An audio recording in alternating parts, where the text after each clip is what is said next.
Good evening.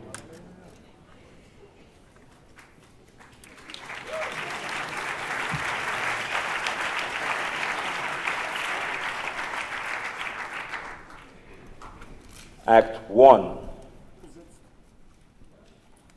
There has always been that need, especially by the historically precarized and disenfranchised, to engage in the invention and reinvention of utopias. We are caught up in these dire moments, gripped in the claws of the extreme political and socio-economic exigencies of our times. Times in which thousands of people have left their homes as fragile collective bodies to engage in the most inhumanly and uncomfortable processes of transitions, on foot or through the perils of the desert or the Mediterranean Sea, only to face demise of Fortress Europe or the USA. Times in which the shift to the extreme right and the resurrection of proto-fascism is no longer just a fear of something to come, but a reality. As we witness racist, misogynists, xenophobes, neoliberals, democratically elected, times in which just a week, pipe bombs are sent to political opponents and innocent people praying in a synagogue are assaulted. Times in which black and brown bodies, women, LGBTQ communities all around the world are literally in the line of fire. In these arduous and challenging times wherein we need all powers of imagination to conjure that utopia, these constellations that are reminiscent of the socio-political and economic context in which that thing we might choose to call jazz was birthed. What can jazz do? May we take as cardinal point, we insist, Abe Lincoln and Max Roach's Freedom Now suit from 1960. This quasi-history lesson embodied in the Sonic, which takes us from the duster crux of oppression, that is the slave chant, driver man, through the invocation triptych, prayer, protest, peace, for which in the liner notes Nat Hentoff wrote that it is the unleashing of rage and anger that have been compressed in fear for so long that the only catharsis can be the extremely painful tearing out of all the accumulating fury. And which ends by taking us back to Africa in a pledge for freedom everywhere with Tears for Johannesburg. A piece composed in solidarity and as a response to the Sharpeville massacre in South Africa in 1960, in which the apartheid police opened fire on a crowd, killing 69 people. In a late review of We Insist, Nick Reynolds wrote that, and I quote, "In the past 40 years, the word freedom has been chewed up, spat out, kicked around, and used to justify pretty much anything. We Insist takes you back to a time when it actually meant something." Which is all to say, jazz can do protest as radical love. It can offer and facilitate solidarity, and in its sonicity invoke a coalition of the oppressed. That kind of invocation which Dottie Bookman and Cecil Fatiman did in Bois Caiman in August 1791, and which served as the catalyst to the slave revolt that became the Haitian Revolution. So what can jazz do? Before entertaining the idea of a coalition, one necessarily needs to find one's self, be it by touching the back of our minds, as it is so compellingly reiterated in Nicole Mitchell and Black Earth Ensemble's Staircase Struggle, or be it in the form of what and how Zim Ngwana describes zymology as, I quote, a study of the self. He went on to state that death can be studied through the silent moment after every exhalation when you breathe. And then suggests that all great music is supposed to lead you to silence, towards yourself. So jazz can be that enabler of that introspection, physically, psychically, and spiritually. The kind of quest for the self which doesn't have to follow a direct and linear trajectory of self-discovery or chrononormativity. But it is a meandering through a plethora of bodies, of geographical and spiritual spaces, like Alice Coltrane took us through a journey in Satchidananda, or through the divinity of universal consciousness, when that self is put in rhythm, sync, and unison with the universe. Whether genres like Malombo are considered jazz or not is irrelevant and a banality. For the Malombo that transformed jazz in South Africa is a Venda word that means spirit. The possibility of Malombo forebearers like Philippe Tabane to tap from ancestral spaces, to evoke other musical traditions, to use jazz as a détournement. The language of indigenous Malombo, Malopo, is often the language of initiates. Thus, jazz can thrust us and accompany us into those spiritual fairs. So what can jazz do? Leroy Jones, Amiri Baraka, was very critical towards the wise jazz critic and musician in Jazz and the White Critic in 1960, when he said that the first white critic sought to understand jazz so as to understand and appropriate the secret of subculture of black life, and that the major flaw of the white critic is that he strips the music too ingeniously of its social and cultural intent, because jazz cannot be completely understood in critical terms without some attention to the attitudes which produced it. And also that most jazz criticism enforces white middlebrow standards of excellence as criteria for performance of a music that in its most profound manifestations is completely antithetical to such standards. In fact, quite often, is its direct reaction against them. Despite this tough love by Baraka, jazz has always been and is still one of the most hospitable of forms and disciplines one can imagine. It has been a host and guest to a variety of music genres, cultures, and people all over the world, as seen in the Bamako Chicago sound system or the Black Earth Ensemble. And jazz has lent itself as a vessel to and carrier of all kinds of existential issues, love messages, burdens, and more. It is its ability to lay bare the fragilities of being host and guest simultaneously that one needs to dig deeper into. So what can jazz do? In thinking about what jazz can do, we dare not forget about the healing aspects of the sonic. A healing not only of the singular body and mind, but the healing of the collective body and mind.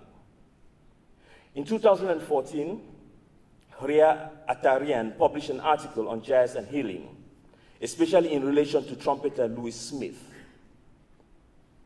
Smith suffered a stroke in 2006 that led to a complete paralysis of his right side, as well as a loss of linguistic abilities. Speech-language pathologists used an ingenious method to help Smith regain his language by asking him to relearn to play the trumpet. Interestingly, Amiri Baraka writes in his 1963 essay, A Jazz Great, John Coltrane, that one night, while listening to Coltrane play the head of confirmation over and over again, more than 20 times, as his improvised solo, it felt to him frighteningly like watching a grown-up man learn to speak. Research later showed that during improvisation, activity increases in areas of the brain responsible for autobiographical narrative and internally motivated, self-generated, stimulus-independent behaviors. The spiritual healing in the sonic has also been discussed widely. Asha Gamedze describes illness as the repossession, or that moment of entry of the ancestors in the bodies of the living. Thus, the function of Malumbo is to heal a sick person through possession. And the person is healed if the spirit succeeds in entering. Amongst the Gnawas, the spiritually weak, possessed, and so-called mad are healed through the performance of Gnawa music and ritual practices performed under the guidance of the Malum. So, what can jazz do? Being a sound born of resistance, jazz too must be looked at through the complexities of resistance that go beyond resistance as an affront, but especially escape and retreat in the form of marronage as resistance.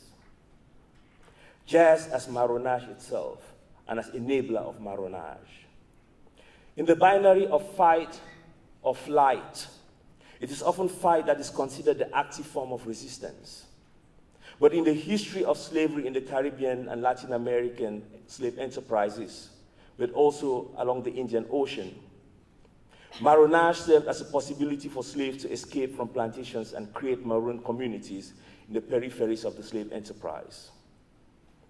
In their hideout, the Maroons could challenge the plantation system by the sheer act of absence, depriving the plantation of its workforce, attacking the plantations or negotiating their freedom and autonomy, but also encouraging or inciting others to follow suit.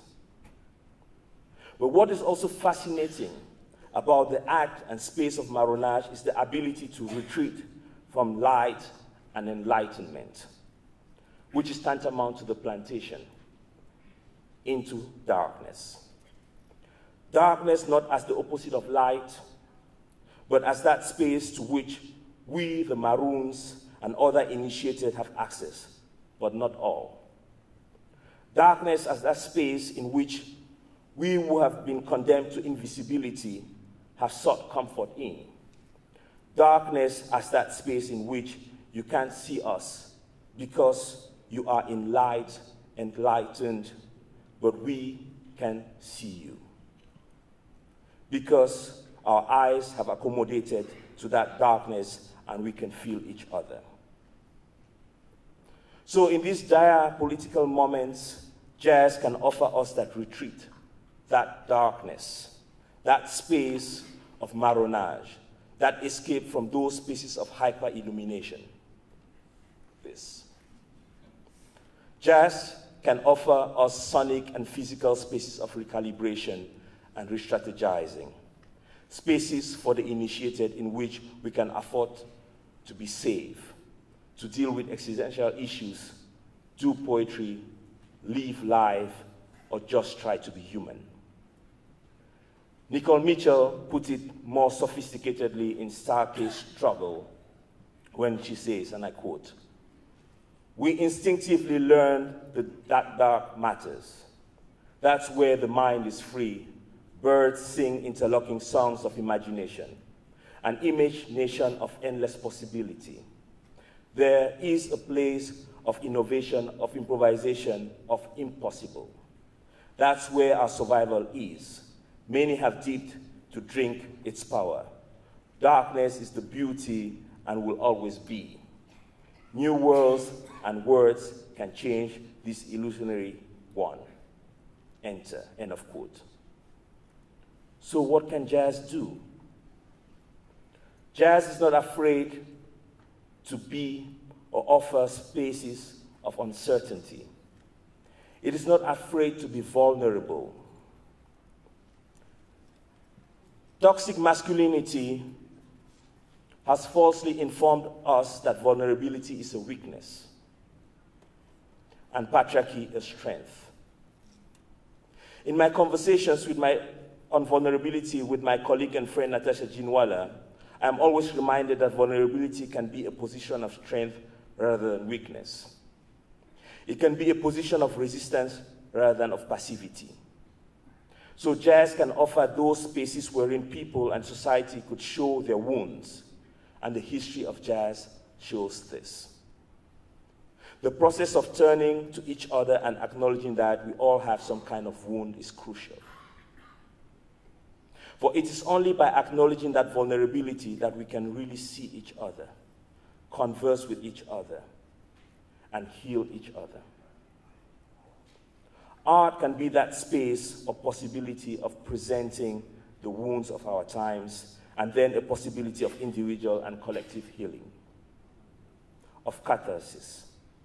How can jazz help us in processes of making, unmaking, or becoming sound again?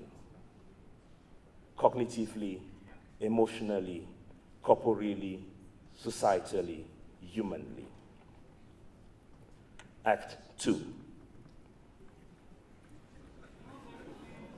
To me, Berlin has always, in some weird way, stood for the demise of jazz. Not because of Berlin's jazz scene per se, but because it was in Berlin that two people transitioned, who beyond playing jazz for me were the embodiment and epitome of jazz. On June 28, 1964, Eric Allen Dolphy, American flautist, clarinetist, and saxophonist, collapsed in Berlin and died the next day in a hospital in Berlin at the age of 36. Dolphy was on a tour with the Charles Mingus Sextet. Romo has it that when Dolphy collapsed and was brought to the hospital, the physician on call thought Dolphy had suffered a drug overdose, though he never did drugs his whole life. Whether these rumors are true or not is rather irrelevant. What is of interest is the sudden end of a tender jazz life in Berlin. Johnny Mbizo Gianni, undoubtedly one of the best double bassists from the African continent, had fled apartheid South Africa in 1964 to seek for greener political and musical pastures in Europe. Mbizo was a member of the jazz outfit, the Blue Notes, with Dudu Pokwana, Mongezi Feza, Chris McGregor, Luis Moholo, and a member of the Brotherhoods of Bread. Jazz was never meant to be the same again after Mbizo and fellow travelers set foot in Europe and America. In '86, Mbizo was working in collaboration with Jazz Gegen Apartheid Project, led by Jürgen Leinhorst. According to Lars Rasmussen, the tour opened in Quartier Latin in Berlin as part of the Berlin Festival. At the concert, or after the concert, Mbizo collapsed backstage, fell into a coma, and transitioned on the 20th of October at the age of 39. Unfortunately, these events influenced my perception of jazz in Berlin. Though one must take time to acknowledge the incredible jazz scene of this city from the early stages of the Funkstunde Berlin, Berliner Jazztage, later Jazzfest Berlin, Berliner Freie Musikproduktion, Jazzbühne Berlin, Jazz in the Kammer, Jazz in Tip, just to name a few. But there is hope. Hope because Berlin could be the place of revivification.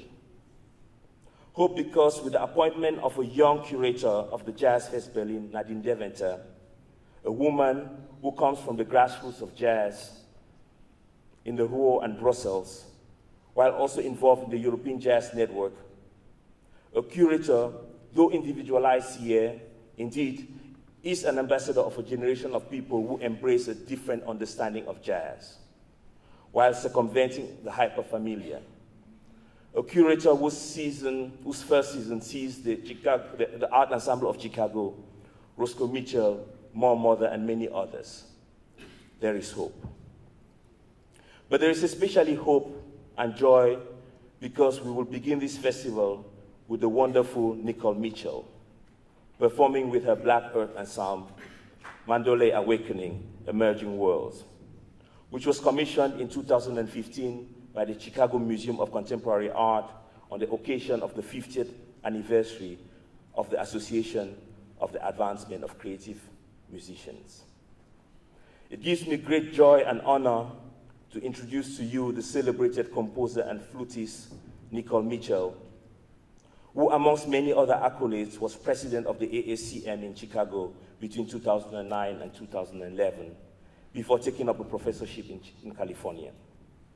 She will be accompanied by Avery R. Young, vocals, Kijori Umezaki Shakuhachi, Helen Brechon, harp, Tomeka Reed, cello, banjo, Hannes Huber, guitar, Tatsu Aoki, bass, shamisen, taiko, and Jovia Armstrong, percussion. There is hope in these dire moments we live in, because through the music of Nicole Mitchell, we can imagine a new utopia and reinvent existing ones.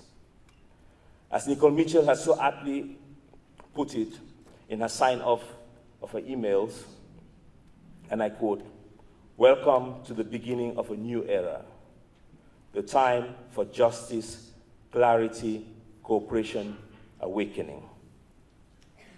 Thank you, and enjoy the festival.